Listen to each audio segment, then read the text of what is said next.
There is no need to aura farm. You already have maximum aura points. Yo, JAMAAL Vibes. Aura.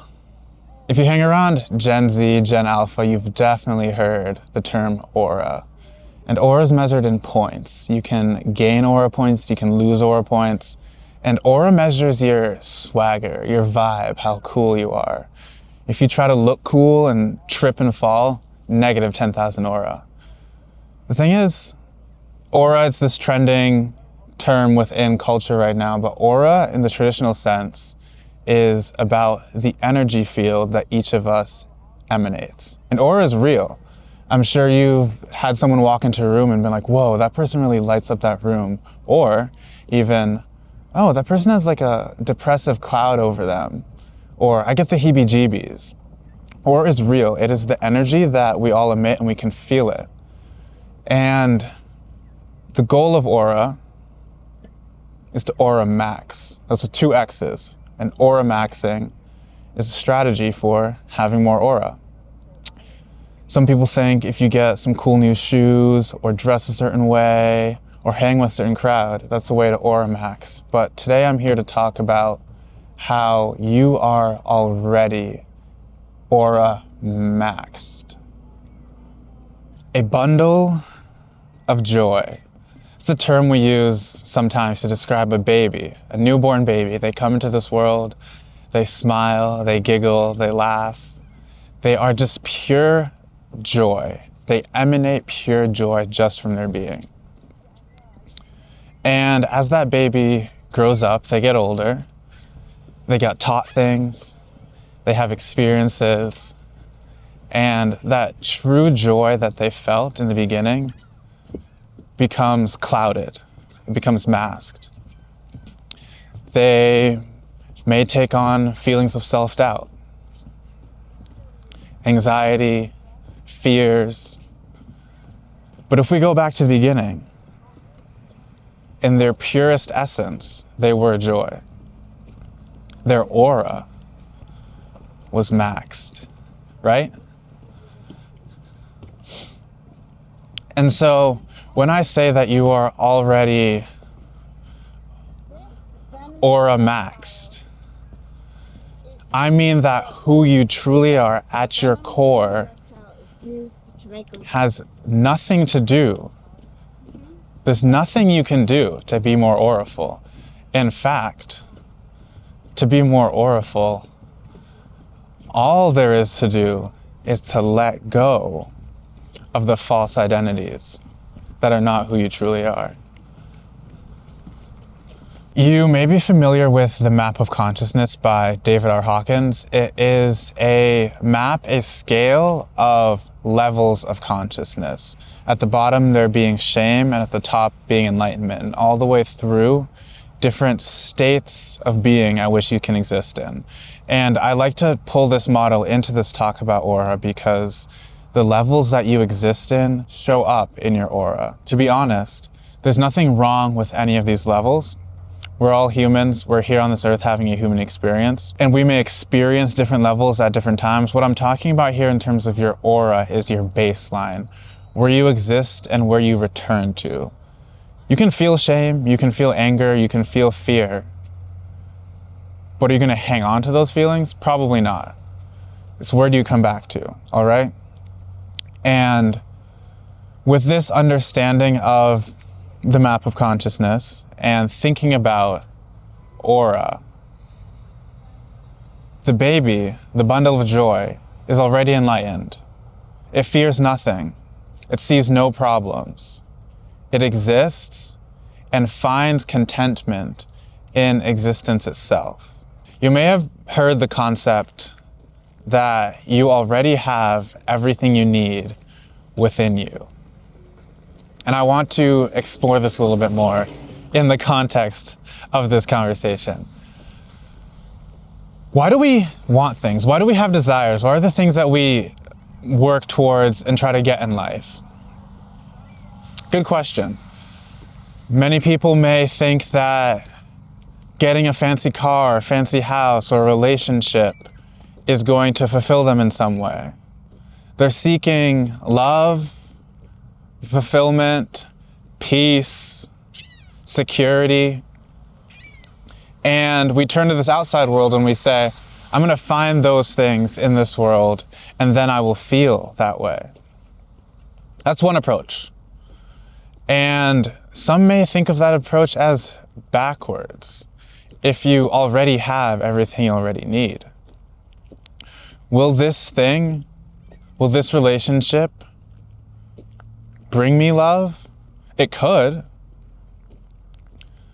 But when you return to who you truly are, the bundle of joy, the bundle of love, the bundle of peace, and you rest in that, you recognize maybe you don't need anything outside.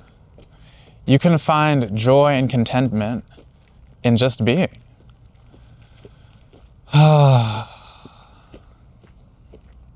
And just closing your eyes, taking a deep breath, and just being. And interestingly enough, if you're familiar at all with the law of attraction, when you embody the state that you seek to find through other things, the things that you thought would bring you that state come to you. You receive them rather than having to go and get and push and grind and force to feel contentment. By feeling contentment, you receive the things that you sought out.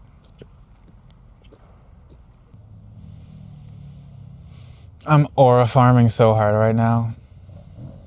But what need is there to aura farm if you already have all of the aura, right?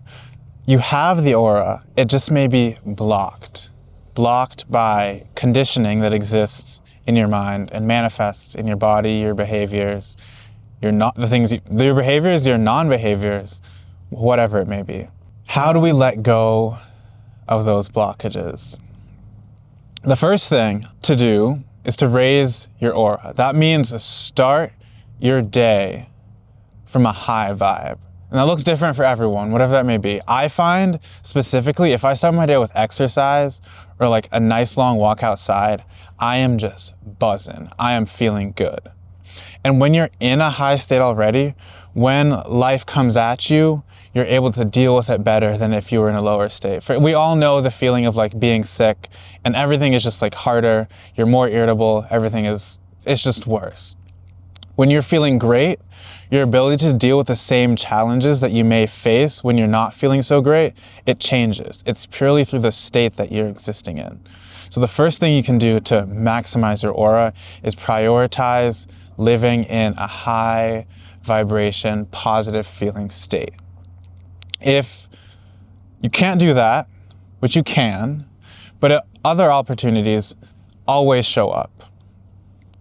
Say someone pisses you off, right? You have two options. You can go with that anger, or you can feel the anger, let it burn till it has no more fuel, and then it's gone. And then when that same thing happens again, you've now conditioned and trained your mind and your nervous system to deal with anger in a much healthier way. The blockage is dissolving. The blockage is dissolving. The next time you get angry, you don't even get angry. You say, wait, last time I didn't go with that feeling. What happens if I just wait again and sit with it and observe it and let it do what it needs to do? Eventually, over time, it may happen the first time, it may take many times depending on your blueprint, whoever you may be. But eventually, that thing that used to make you angry just blows right by. It doesn't touch you. And that's one blockage gone. Anger, there's also guilt, there's fear. All of these so-called negative emotions on the bottom half of the scale, the map of consciousness, are opportunities to let go and allow yourself to rise up.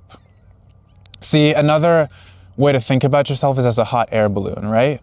The hot air balloon is anchored down, but when you let go of the anchors, it just rises. Its nature is to rise. It will rise. All it needs to do is let go of the things weighing it down. The issue is not going up. That's the default state. It will just rise.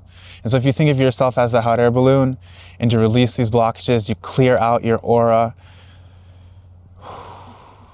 you open your heart, you open your mind, and you feel at one with everything around you, recognizing that I'm as much a part of this as you are. And we're all here to experience our true selves in the bliss and peace and joy that we are. Our auras radiate and link together and multiply. And this brings me to the idea of the collective aura. We are recording this video in March of 2026. I'm here in the United States. If you know what's going on, you know what's going on. All right? Collective aura. I've been seeing sentiment recently around this concept of we're not angry enough, right? We're not angry enough. Stop and think, all right? If we collectively hold on to anger, the energy that we put into this world, while it may seem at first glance to be leading us towards where we want to go, it is actually counterproductive. If our desire is harmony and peace in the world, there's no such thing as enough anger that will get us there. What we need for harmony and peace in the world is harmony and peace in our auras, in ourselves. And so I ask you, every single one of you, to lock in. Start harvesting that beautiful, positive aura from inside of yourself and sharing it and being it. And with every single one of us that embodies our true selves, that is the change we're looking for. So be angry. There are plenty of things to be angry about. But don't stay in that anger, all right? Allow yourself to feel and allow it to pass. And inhale and exhale. And like I said and shared in my last video, come back to the present moment. Because in the present moment, you can access the truth of your own being. Reclaim your power.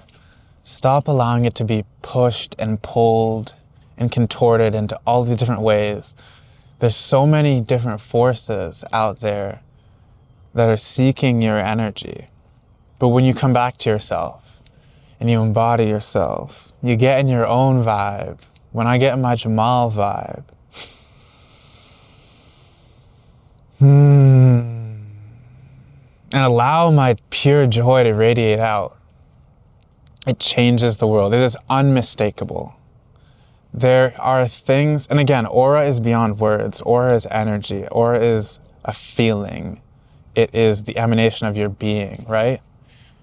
And beyond anything I could ever say to you, I hope this transmission comes across. This true embodiment of self comes across. And you see the power, you feel the power of what it means to be you. And the aura, the maxed aura that you share when you do so. Join me. Embody your power. There is no power in this world stronger than love. Embody your love, be that love, and nothing can bring us down. We're in this together, and we got this. Keep vibing, keep being you. Out.